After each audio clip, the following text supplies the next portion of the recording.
If you're rated under 1000 rating, you shouldn't be spending any money on Chessable, ChessReps, or any website like that. Let me explain.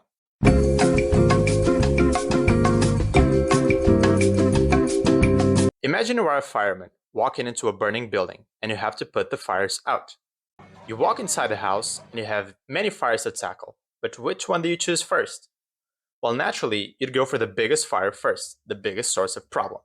Once we can get rid of that, then we go to extinguish the second fire, then the third one, and so on and so forth.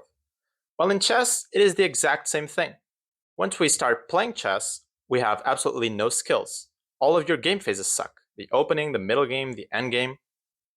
So the problem that we should tackle first is the single thing that is causing us the most amount of losses. Once we're done with that, we go to the second biggest problem, then the third one, and so on and so forth, and we'll have gained a bunch of rating in the meantime. Now, if you are rated below 1000 rating, I can guarantee you that the number one thing making you lose chess games is blunders. One move, two move blunders, hanging pieces, hanging checkmates, all that jazz. Not the openings, okay? I will restate that. You are losing chess games because of the blunders, not because of the openings. It doesn't matter if you got a slightly worse or slightly better position out of the opening.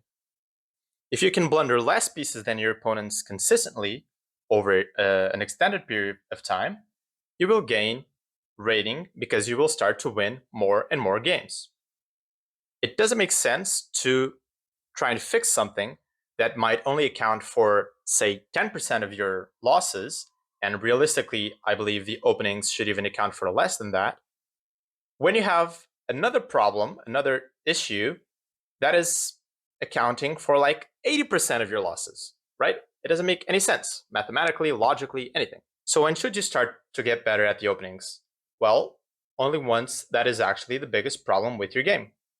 Only once that is actually the single thing that is making you lose the most amount of chess games.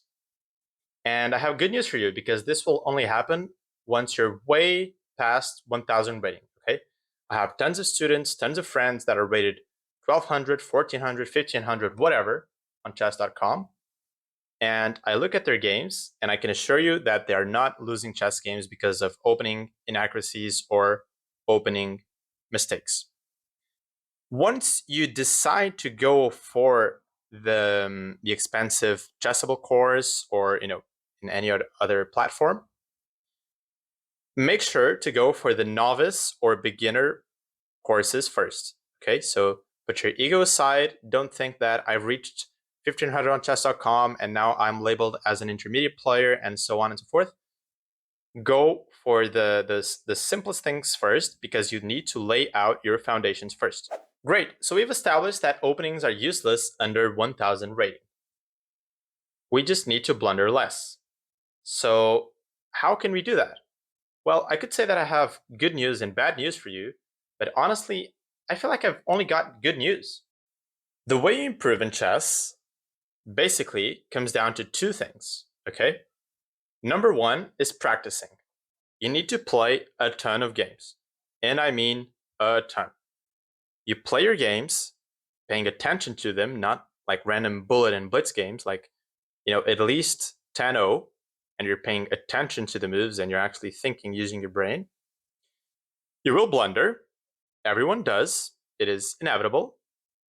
And then you go to analyze those mistakes, okay? And this doesn't have to be long and tedious either, but you just have to have, to pull yourself back to that moment and think, okay, oh, this is a mistake, like a big mistake, like I blundered a piece or something. And okay, you pay attention to that and you get that drilled into your head. Number two is learning. And all you need for this is YouTube. YouTube is your best friend, okay? So you want to look at players' insights and strong players' speed runs. There are tons of those out there because that will help you basically look into the minds of the strong players and what they're actually thinking about during a chess game.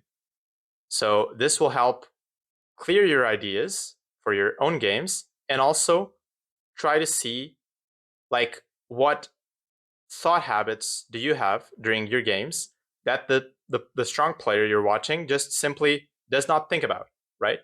Because when you're at a weaker level, you're also going to have more clutter going through your mind while you're playing a chess game. From my personal experience, I can tell you that I only started to not even seriously, but even just touch on the openings when I was about 1500 over the board rating, which roughly corresponds to 300 points more in online rating. So that would be like 1800 chess.com, something like this. So that was the first time where I even picked up any opening book or something like this. Back then, Chessable wasn't really a thing yet. And so what did I do to get to that rating and even higher? Basically, as I told you, just play a ton. And honestly, I didn't even focus that much on reviewing. I just really played a lot, like online, over the board. And I was really passionate about chess. I loved playing and I couldn't get enough of it.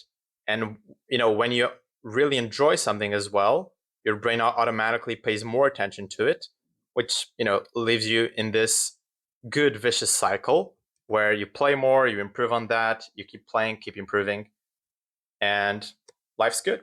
Back then, the playing part itself took care of the pattern recognition. Now, once I eventually reached master level, at this point, people don't blunder, number one, as often. And number two, when they do blunder, it's not going to be as simple as just outright hanging a piece, right?